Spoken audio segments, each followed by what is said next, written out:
A Cristiane é fonoaudióloga, especialista em audiologia, em linguagem, saúde coletiva, é mestre e doutoranda em Ciências da Saúde pela UFMG e é docente do curso de fonoaudiologia do Isabela Hendricks em Belo Horizonte. Em Belo Horizonte, até gostoso, né? Adoro. Que bom. Cris, muito obrigada aí por ter aceito, né? Eu tenho certeza que vai ser uma live super bacana. Tem várias pessoas muito ansiosas, né? E eu fiz algumas anotações aqui para te perguntar também. E eu gostaria de abrir as perguntas também para quem está nos assistindo, né? Para que a gente possa respondê-las. Sim, essa live ficará gravada. Se tudo correr conforme planejado. Eu digo isso porque se depender da gente, a gente deixa gravado, né? O Instagram que não pode derrubar a gente. Então vamos lá. Cris, vamos começar já direto ao ponto? Vamos começar falando sobre os achados aí entre a imitância e a audiotonal, né? Eu acho que a gente pode começar por aí, que é um raciocínio inicial, né? A gente normalmente começa fazendo um raciocínio entre esses achados aí.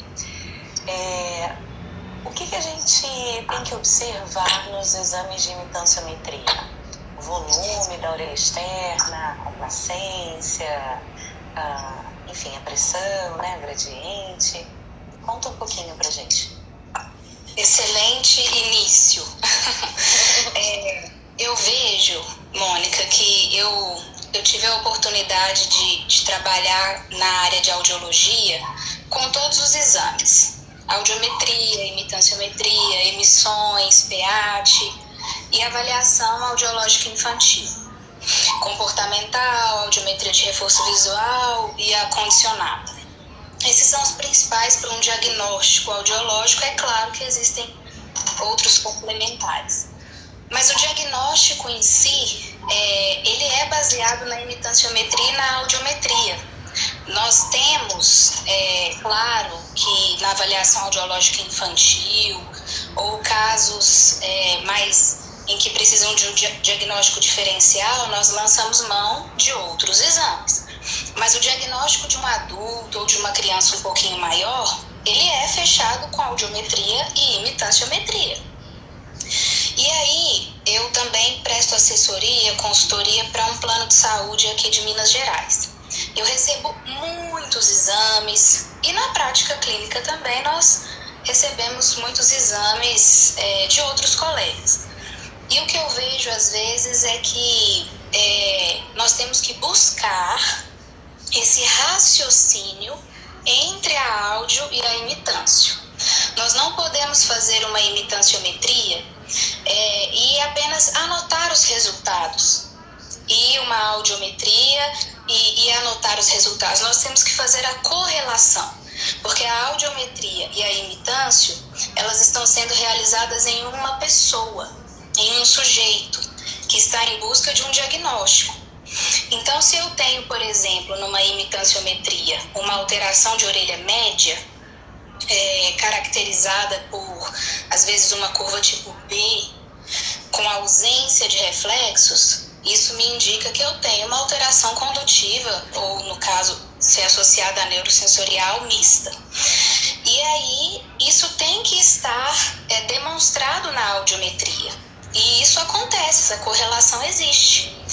E às vezes as pessoas fazem a imitanciometria, acham, por exemplo, curva tipo A com presença de reflexos estapedianos. Esse é um achado que fala, não existe alteração de orelha média. Membrana timpânica, ossículos, pressão, está tudo bem na orelha média. Mas aí, às vezes, um audiologista deixa um gap aéreo ósseo lá na áudio. E esse gap não é que nós tenhamos que acabar com ele a qualquer custo, mas se tem curva tipo A com presença de reflexos, não tem alteração de orelha média. Portanto, e é um exame objetivo, né? Exatamente. Então não pode ser o cabelo, né, do vibrador ósseo, o posicionamento na mastoide, né? Por isso que é interessante o conhecimento, às vezes, das limitações do equipamento, às vezes, da audiometria, porque pode ser exatamente calibração do vibrador ósseo, pode ser colabamento, onda estacionária, tem um fenômeno que se chama radiação acústica, que pode deixar um gap aéreo ósseo só na frequência de 3 ou só na frequência de 4, e às vezes existe um laudo de perda mista, mas não tem nada na imitância. Então isso não pode acontecer. Eu falo assim, a não ser que exista uma exceção muito rara, se existir curva tipo A com presença de reflexos estapedianos, não tem gap na áudio. E outras, às vezes, nós temos curvas tipo C, curvas tipo AD e AR, e que pode acontecer sim de ser neurosensorial ou limiares normais, com alguns casos raros, mas se tiver gap aéreo ósseo na áudio, geralmente não tem presença de reflexos estapedianos, por exemplo. Então, esse raciocínio de bater o que exatamente está na imitância com os resultados da audiometria é primordial que o fonoaudiólogo entenda. O exame trata-se de uma avaliação de uma pessoa, e se ela tem uma alteração de orelha média, ela vai ter uma alteração, uma curva AD, AR, C, que configuram realmente uma perda condutiva. Isso tem que ser muito bem descrito. Eu queria mostrar o quadro do guia de 2020, o quadro do GERG. Por quê? O que é importante avaliar na imitanciometria? Tem vou mostrar daqui a pouquinho. Tem um valor na imitanciometria, nos imitanciômetros automáticos, que é o volume. Quando está escrito volume na imitanciometria, dos imitanciômetros automáticos, esse é o volume da orelha externa, não é o volume da orelha média, não é a complacência. Então existe um critério de normalidade para esse valor. Esse critério está no Tratado de Audiologia de 2015. Ele tem que ser maior que 0,33 para crianças, 0,33 ml, e 0,65 ml para adultos, o valor do volume. Quando a pressão faz mais 200, colocado uma pressão de mais 200 na imitanciometria, a primeira medida é o volume da orelha externa. E se eu tenho um volume muito baixo, por exemplo, 0,10, o que pode significar? Um colabamento da sonda com o conduto auditivo externo. Então eu tenho que assegurar que esse volume foi medido perfeitamente bem e que não trata-se, por exemplo, de uma falsa curva tipo B. Eu posso ter uma falsa curva B porque eu colabei a parede do conduto e não medi a orelha externa. Então aquele volume ele tem critério de normalidade. Nós sabemos que a complacência para Gerger é 0,3 a 1,6, curva A. E a pressão que está no guia, menos 100 a mais 100 de pressão para a curva A. Ok. E uma questão bem interessante é essa aqui, ó. Deixa eu ver. Aqui, ó. No quadrinho do Gerger, tá escrito volume. Tá vendo? Curva A, deu para ver? Deu. Tá um pouquinho para cima agora a câmera. Isso. Volume 0,3 a 1,6. Para a curva tipo A. Só que esse volume não é o volume da orelha externa que é descrito no imitanciômetro. Esse é o volume da orelha média. Aí é o sinônimo de complacência.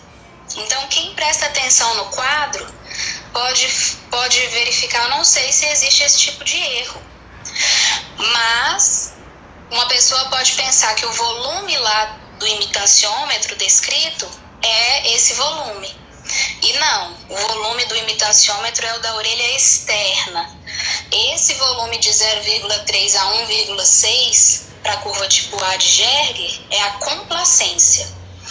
Então, tem essas questões que nós temos que dominar. O gradiente, por exemplo, será que todo mundo sabe o que é gradiente? E também está descrito no Tratado de Audiologia. No Tratado de Audiologia tem uma pesquisa muito bacana que fala o seguinte: gradientes menores ou iguais a 0,05 sugerem presença de fluido na orelha média.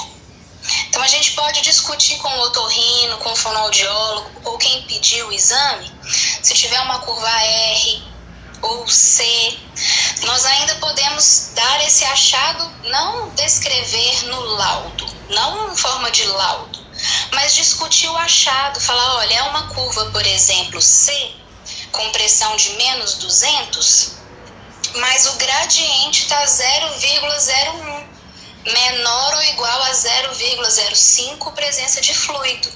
Então é uma C já com presença de início de fluido, não estou falando que é B. Isso pode às vezes auxiliar no tratamento medicamentoso de um otorrino. Sim, na conduta, né?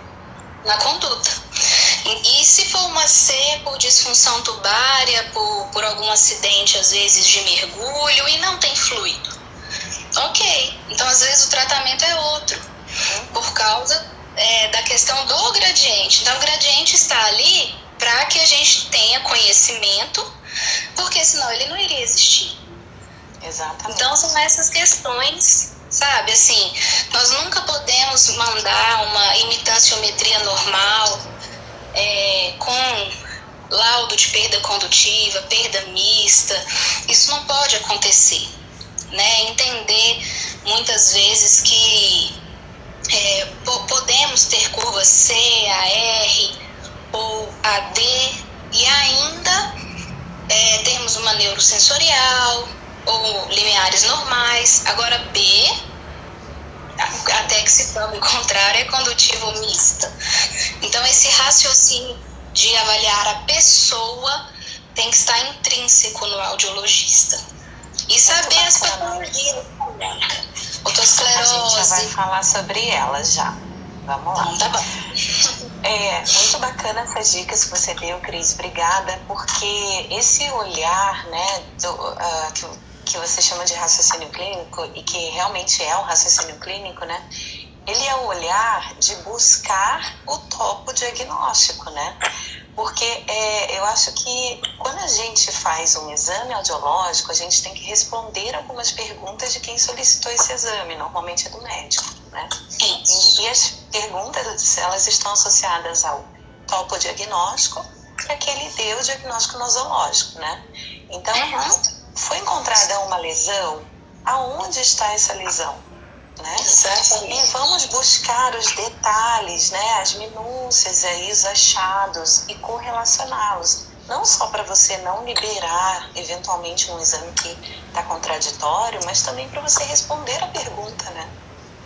Sim. Porque essa é a parte mais importante, ele está ali realmente para ter uma investigação do que está acontecendo, se os limiares estão dentro dos padrões de normalidade, imitanciometria tá normal, tá tudo bem, tá ótimo. Agora, se houve alguma alteração em um desses exames, tem que buscar aonde pode ser que esteja essa lesão, né? E a gente chama de lesão qualquer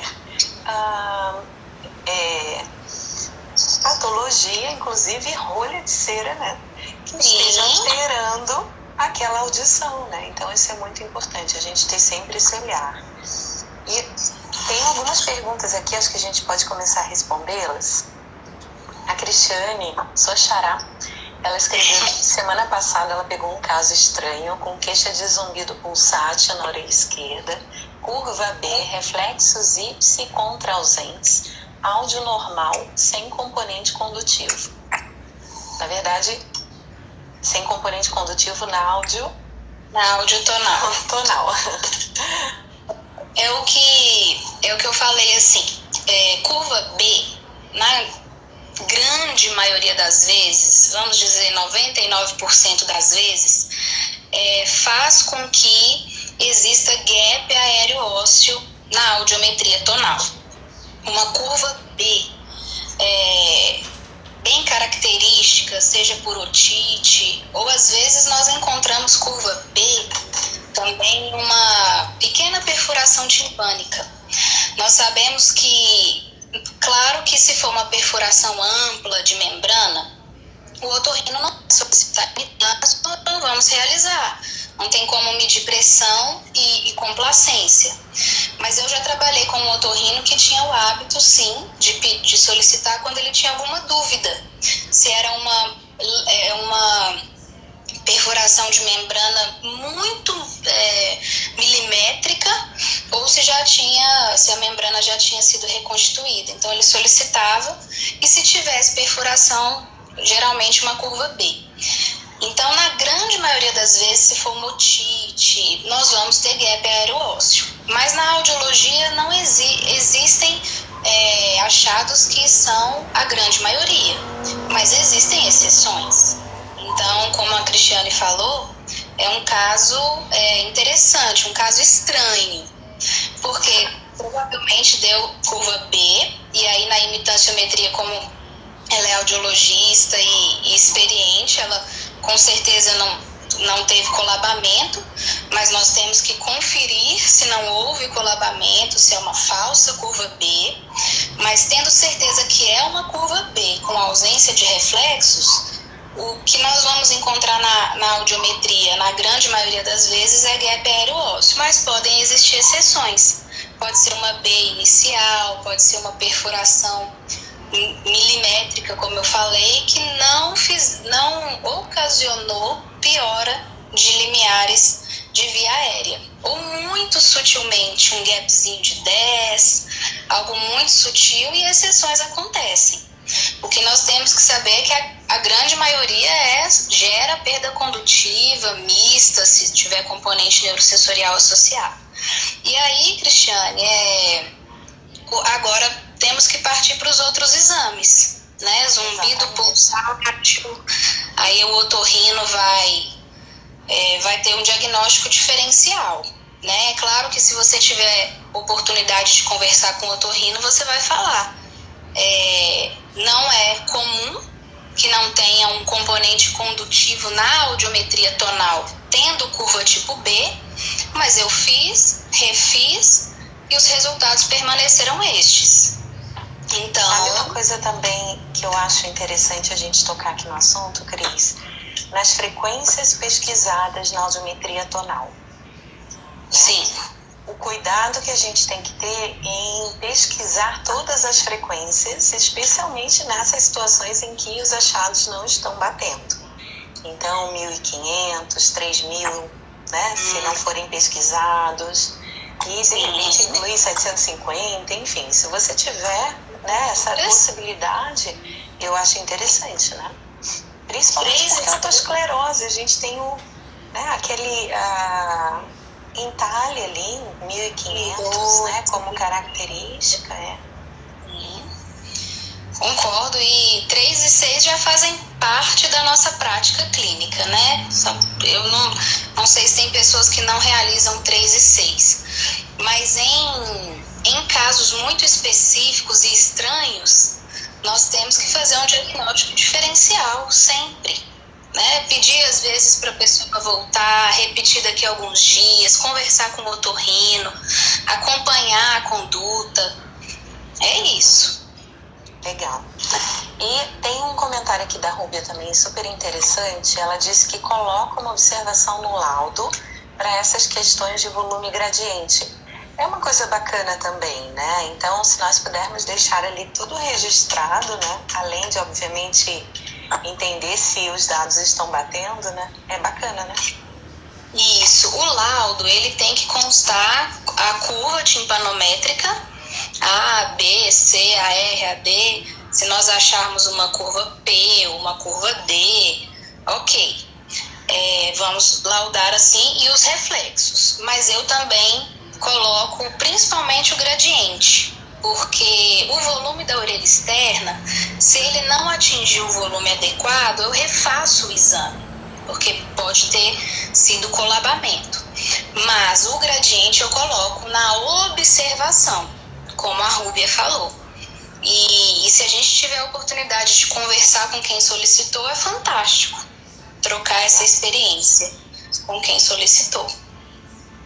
Tem uma outra pergunta aqui, Cris. Audição normal, curva tipo A, com ausência de reflexos estapedianos ipsi-contra. O que pode ser?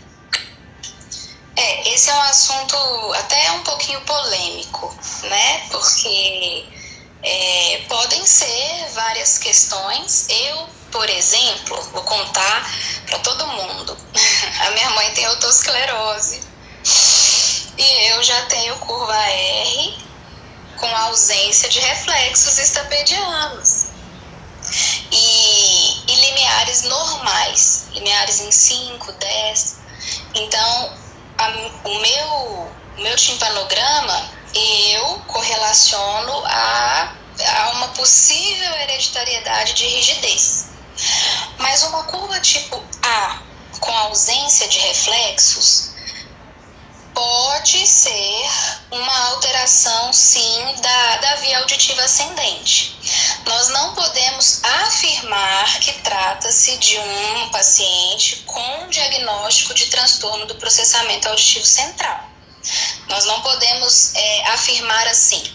Todo paciente que tem curva tipo A, com ausência de reflexos e limiares normais na áudio, vai ser um paciente que tem, caso seja submetido à avaliação do processamento auditivo, ele terá o diagnóstico de transtorno do processamento auditivo central. Não, nós não podemos afirmar. Mas algo na via auditiva ascendente.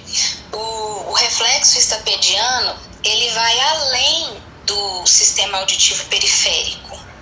Existe um caminho, o reflexo ipsi, se a gente colocar a sonda aqui, reflexo ipsi, ele passa pela orelha externa, média, orelha interna, oitavo par, núcleos cocleares ventral e dorsal, complexo olivar superior e volta e é captado no músculo do estapédio, dessa mesma orelha.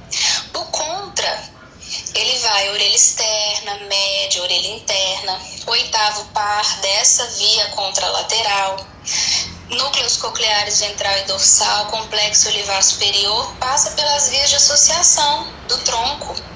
E é claro que quando está passando pelo tronco também sobe a informação. E é captado no músculo do estapédio desse lado. Então, se eu tenho limiares normais na cóclea, significa que o problema a alteração do reflexo estapediano não está em decorrência da aferência de perda auditiva na cóclea. E sim, pode acontecer de uma desmielinização, algo central, no caminho dos reflexos. Ele não é apenas até cóclea, ele passa pela via auditiva ascendente. Então, sugere-se alguma alteração na via auditiva ascendente. Uma das possibilidades desse achado é encaminhar o paciente, principalmente se ele tiver queixas auditivas relacionadas ao processamento auditivo. Desatenção, dificuldade de ouvir em ambientes ruidosos, dificuldade de inteligibilidade de fala. Então, nós vamos encaminhar para avaliação do processamento auditivo. Pode ser algo relacionado ao processamento ou algo central. Ótimo, Cris, obrigada. Tem mais perguntas aqui, vamos lá. Nos imitanciômetros manuais não temos as informações de volume e gradiente? Nos imitanciômetros manuais, nós não temos a informação de gradiente, não temos. Mas o volume da orelha externa, sim. O volume da orelha externa é o primeiro volume a ser adquirido.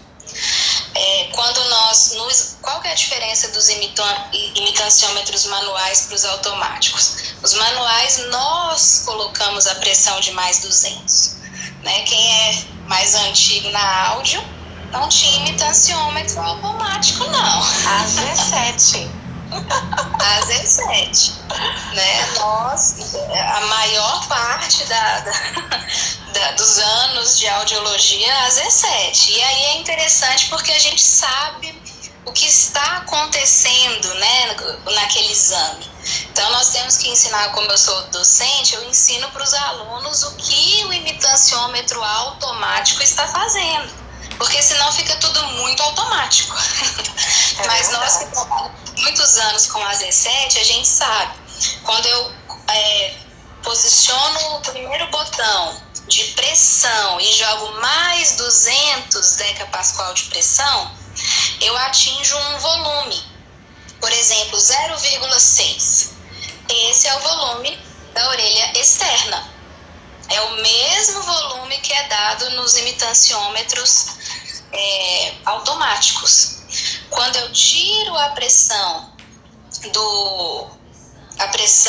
e vou tirando a pressão, vou girando o botão para a esquerda no AZ7, no imitanciômetro manual, a membrana timpânica ela atinge o pico máximo, que a gente chamava de posição neutra.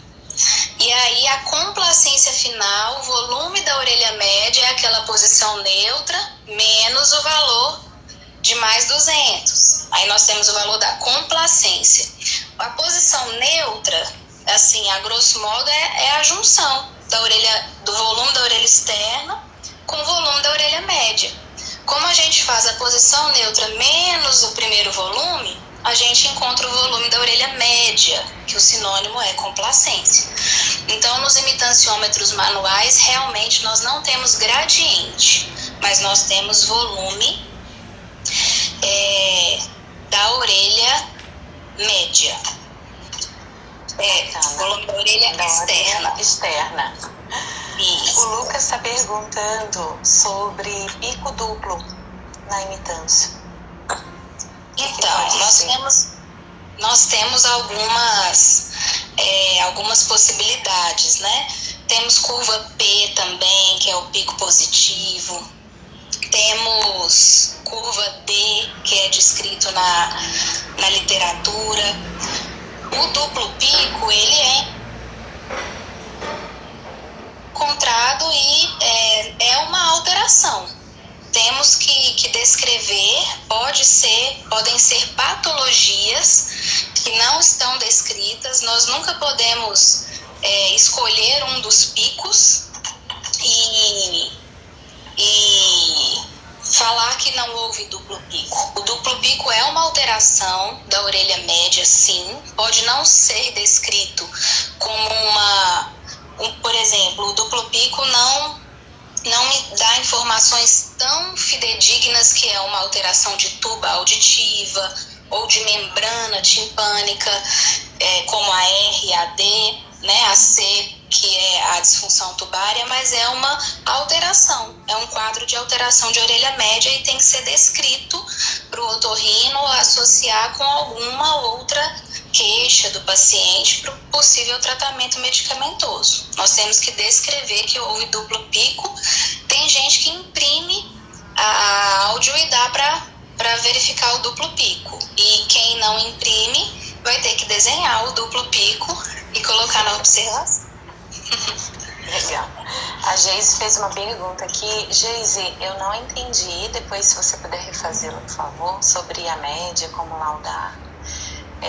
A Paula disse que o tipo de estímulo é muito importante, como o Warble pulsátil nos casos de zumbido, claro. Acho que ela está citando aquele exemplo, né, do paciente com zumbido pulsátil. Tem uma questão interessante na prática da audiologia clínica. A Ieda Pacheco Rose e Teresa Momenson, elas descrevem que para o paciente com zumbido é melhor usar, tá escrito lá. Então elas são fantásticas, né? A Teresa, né, e a Ieda Russo. A Ieda Russo, todo mundo sente enormes saudades dela. Elas falam para o paciente com zumbido, o ideal não é o Warble, é o pulsátil, o estímulo. A não ser que o paciente tenha zumbido pulsátil. Acho que ela estava falando com relação àquele caso que a gente discutiu aqui, do paciente com zumbido pulsátil. Entendi. Então, assim, se a gente tiver a opção de colocar tom puro, habitual, o órbol e pulsátil, nos pacientes com zumbido que não seja pulsátil, é melhor usar o pulsátil. Mas tem audiômetros que são só tom puro ou órbol. Então, melhor usar o órbol. A Ana Cláudia está perguntando como aparece a marcação da curva tipo B na tabelinha lá de pressão e volume. Ótimo. Na curva B, nós temos no imitanciômetro manual, nós colocamos pressão mais 200 e o ponteiro atinge um valor de volume inicial. Quando nós tiramos pressão, o botão fica intacto, parado. Não tem mobilidade de membrana timpânica. Então, nos imitanciômetros manuais, nós temos o valor, só o primeiro inicial, o volume da orelha externa. Então, não tem pressão, valor de pressão a gente deixa cortado. Valor de pressão, valor de complacência e posição neutra. Mas nos imitanciômetros automáticos, nós temos volume da orelha externa sempre. Inclusive, nós temos que verificar se esse volume não está baixo demais, sugerindo um colabamento. E pode ser que a pressão ela seja captada, geralmente uma pressão muito negativa. Tem curvas B que dão menos 380 de pressão, mas não é uma curva C, é porque a pressão daquela curva B está muito negativa. O segredo é a complacência. A complacência é 0,0 e algum outro número. 0,00, 0,01 de complacência. Até 0,09 nós temos uma curva B, porque 0,0 é complacência nula. Então, o segredo da curva B está aí. E geralmente não tem gradiente. O gradiente também ele é descrito como a parte do achado na imitanciometria é o pico também, o pico da curva. Então, a medida entre menos 50 e mais 50 é o gradiente do pico. Na curva B, esse gradiente está menor que 0,05 ou inexistente. Então, gradiente geralmente inexistente. Pode ser que a pressão não consiga ser captada, venha em branco, mas pode ser muito negativa. E a complacência, 0,0, algum outro número. Se for 0,1, 0,10, aí já é a R. E sobre a curva P, Cris? Tem várias pessoas perguntando aqui, né? O que seria a curva P? Se pode colocar no laudo a curva P? O que significa a curva P?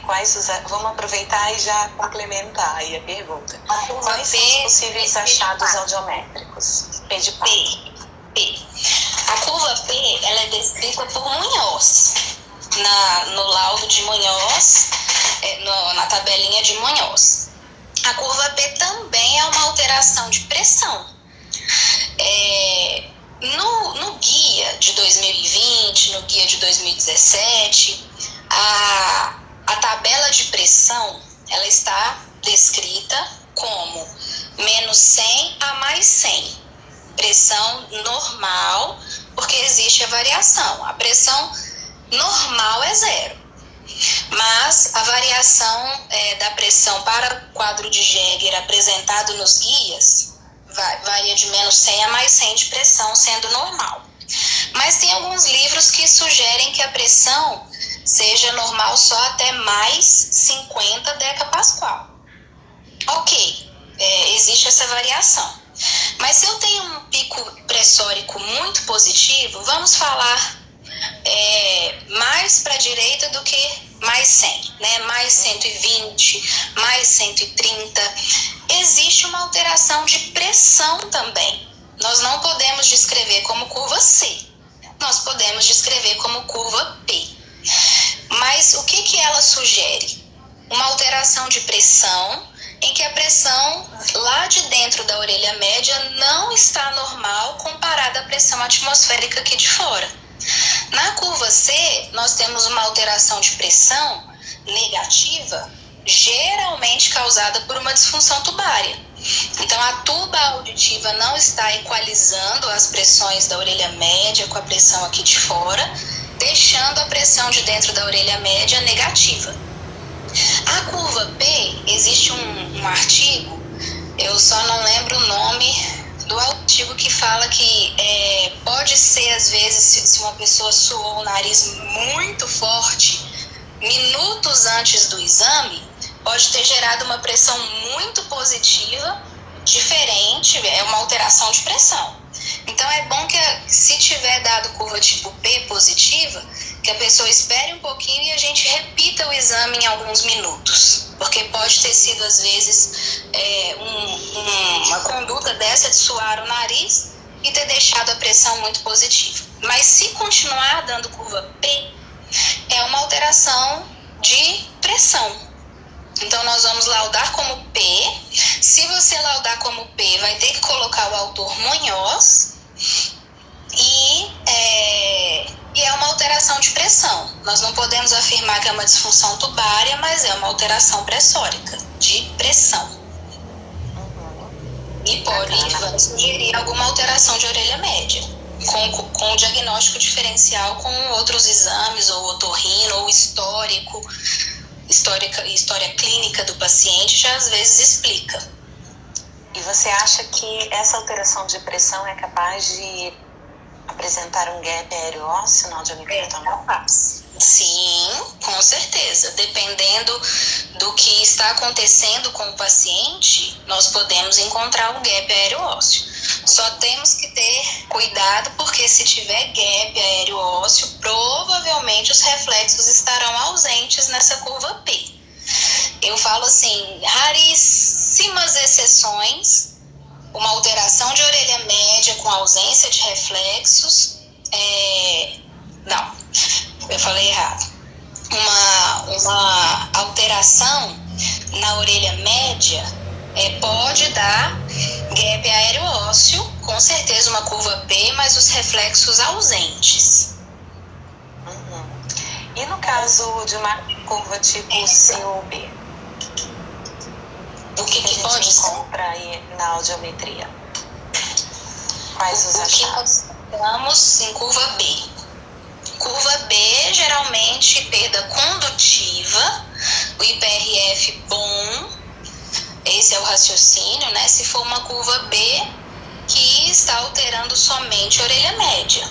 Então, teve o caso da fono que falou, Cristiane, que não alterou limiares. Isso é menos comum, mas pode acontecer.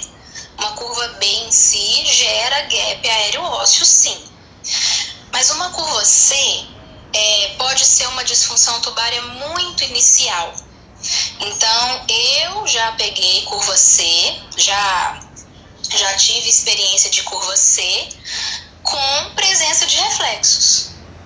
Então, é uma leve disfunção tubária, muito inicial, uma pressão negativa muito pertinho de menos 100, que pode ter reflexo. Mas se tiver, geralmente não tem gap na áudio. É claro que algumas exceções podem acontecer. Eu não posso afirmar que sempre vai ser do mesmo jeito. Nós vamos, se eu encontrar algo que não bate, que não é correlacionado, eu tenho que descrever tudo na observação, descrever os achados, descrever que eu repeti. Pode ser que eu até pense em repetir outro dia. Porque se eu tiver uma C com presença de reflexos estapedianos, como que eu vou ter gap aéreo-ósseo na áudio? Difícil de entender isso, né? Mas se permanecerem gaps com reflexo, mesmo que seja muito estranho, nós temos que descrever que o exame foi refeito em dias diferentes, talvez. Mas assim, curva C, até que se prove o contrário, é disfunção tubária. Curva B, otite ou perfuração. Legal, Cris. Eu acho que a gente conseguiu trabalhar bastante o conteúdo, né, do raciocínio audiológico entre a audiotonal e a emitanciometria. E com relação a emissões autoacústicas, né, vamos trabalhar um pouquinho o raciocínio das perdas condutivas, mistas, sensório-neurais. Quais são os possíveis achados das emissões? Excelente. As emissões, elas avaliam as células ciliadas externas. A descrição das emissões é que as emissões são o eco retrógrafo do movimento de cisternas laminadas das células ciliadas externas.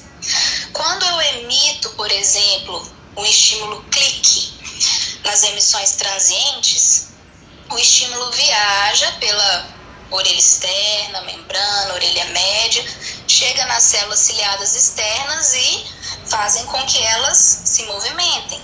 Esse eco que volta pela orelha média, pela orelha externa e é captado na sonda das emissões otoacústicas, são as respostas das emissões. As emissões são as respostas do movimento mecânico das células ciliadas externas, na segunda parte da cóclea ativa, né, que nós aprendemos na graduação, antes do impulso elétrico ser gerado para o oitavo par. Então, se eu tenho, por exemplo, limiares auditivos completamente normais e não tenho uma alteração metabólica, por exemplo, ou hormonal, eu terei presença de emissões otoacústicas transientes. A teoria explica que as transientes avaliam de uma maneira mais global. O estímulo clique nas emissões otoacústicas avaliam geralmente o espectro da cóclea de 300 a 5.000 Hz. Então, não é uma avaliação em frequência específica, nem parecido com produto de distorção. É uma avaliação global.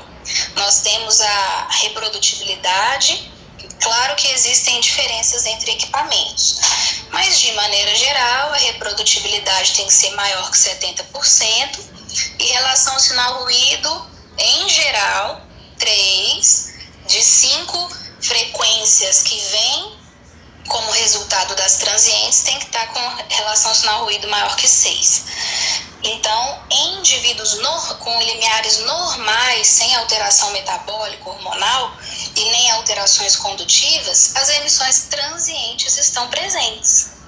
Existe na literatura a sugestão de que 2% da população podem não ter emissões transientes presentes. Agora, se eu tiver um probleminha de orelha, uma rolha de cerúmen, ou se eu tiver alguma alteração de orelha média, disfunção tubária, otite, rigidez, às vezes, da membrana timpânica, desarticulação dos ossículos, o clique que vai entrar e o eco retrógrafo que vai sair para as emissões otoacústicas serem captadas, pode existir uma alteração não das células, mas dessa questão do clique entrar, estimular de maneira efetiva as células, e o eco retrógrafo pode ter impedimento mesmo para ser captado. Então, se eu tiver alterações de orelha externa ou orelha média, ou secreção, um resfriado muito forte, com muita congestão nasal, muita secreção, pode vir a alterar, sim, as emissões otoacústicas, mesmo que a pessoa não tenha alteração coclear, mesmo que as células ciliadas externas migras. Então, se é alteração curva R, B, C ou AD, eu posso até eu acho que não tem necessidade de fazer emissões, porque vai dar ausente. Tá, mas eu posso até fazer, mas eu não posso afirmar que existe alteração de orelha externa, de células ciliadas externas por causa de um problema condutivo. Então, em perdas condutivas e mistas, seja qualquer grau, eu posso ter ausência de emissões por causa da alteração condutiva, por causa da alteração de orelha média. E nas neurosensoriais, a partir de perda leve, neurosensorial de grau leve, em geral eu também tenho ausência de emissões transientes. Então, neurosensorial de grau leve, moderado, severo e profundo, ausência de emissões otoacústicas transientes. Um diferencial das emissões otoacústicas é para perda leve. Geralmente, perda leve dá ausência de emissões neurosensorial, tá? Ausência de emissões transientes, porque as emissões transientes estão presentes em limiares melhores que 20 dB, em geral. Então, na perda leve, eu tenho ausência de emissões transientes, mas posso ter presença de emissões por produto de distorção. As emissões por produto de distorção são emissões que avaliam bandas específicas da cóclea. É um som viajando uma frequência perto de 1000 Hz, junto com outra frequência próxima de 1000, numa intensidade, por exemplo, de 55 e outra de 65. Elas viajam juntas e estimulam a banda de 1000, não frequência específica de 1000 igual áudio tonal, a banda de 1000. E assim eu tenho produto de distorção podendo variar de equipamentos que avaliam bandas de 250, 500, 1000, 2, 3, 4, 6 e 8. Depende do equipamento. Enquanto as transientes me dão uma varredura geral da cóclea, se existe presença ou ausência de células ciliadas. Produto de distorção me dá uma avaliação por bandas. Então, se eu tiver uma perda em rampa, com bandas das frequências graves preservadas e uma perda em agudos, eu posso ter emissões por produto de distorção parcialmente presentes nas bandas das frequências graves e ausente nas bandas das agudas. E então, numa perda moderada, em 45 dB, por exemplo, neurosensorial, eu posso ter ausência de emissões transientes e presença de produto de distorção. A produto de distorção, a teoria sugere que elas estão presentes em limiares melhores que 50 dB. Então, severo e profundo, neuro de grau severo e profundo não tem emissões, nem transientes, nem produto de distorção. Então, em geral, esse é o raciocínio das emissões. Muito legal, Cris. Temos que fazer esse raciocínio o tempo todo no princípio do cross-check, claro que para os adultos, né, óbvio, esse raciocínio o tempo todo para os adultos, mas no raciocínio do cross-check das crianças, do diagnóstico audiológico infantil, é primordial entender isso. Porque se eu tiver emissões ausentes, por exemplo, Mônica, eu vou falar rapidamente. Eu recebi um caso em que uma criança tinha emissões transientes e produto de distorção ausentes e PEAT normal. E o otorrino encaminhou para adaptação auditiva, sem imitância. Não tem jeito, sem uma avaliação subjetiva. E aí foi uma ex-aluna, pode ser até que ela esteja assistindo, uma ex-aluna me mandou o WhatsApp e falou assim: Cris, e aí, o que eu faço? Né? Quer dizer, ela não perguntou o que eu faço, o que eu faço como conduta, porque ela já sabia que ela não podia dar aparelho auditivo. Não foi o que eu faço, porque ela não sabia como proceder, mas não é diagnóstico audiológico. Nós precisamos compreender o que aconteceu, o que existe nessa orelha média, né? Se existe uma alteração condutiva, qual a curva timpanométrica, porque ausentou emissões e o PEAT. Entender, né, os achados, né, e tem que ter certeza daquilo que você está vendo, né, especialmente para uma conduta de reabilitação com uso de aparelho. E aí, já entrando no PEAT, não significa que o PEAT com presença de onda 1, 3 e 5 sugere que os limiares são completamente normais. Numa criança, no diagnóstico audiológico infantil, numa perda discreta ou de grau leve, eu posso ter onda 1, 3 e 5 com valores de latência, intervalos